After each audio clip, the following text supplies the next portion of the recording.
Na mtazamaji, karibu tuanze na vidokezo ambapo kamishna wa kaunti ya Narok Kipkech Lotiatia amepiga marufuku kwa muda shughuli za uchimbaji dhahabu katika eneo la Kilimapesa, Lolgorian, eneo la Transmara Kusini. Hatua hii ikifuata vifo vya watu 5 baada ya mgodi huo kuporomoka.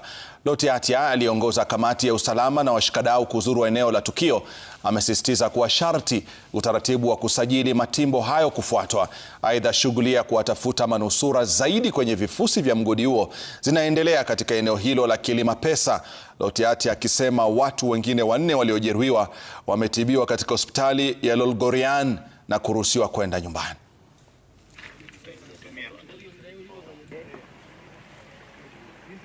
So tunaambia watu kwa wakati huu temporarily hakuna mambo ya mambo ya uchimbaji kwa hii migodi. Kwanza Kilimapesa hii mashimo karibu 4 ya vali watu wanaingia mpaka ukaguliwe ikujulikane shida ni nini na wapate kibali kutoka kwa Ministry of Mining.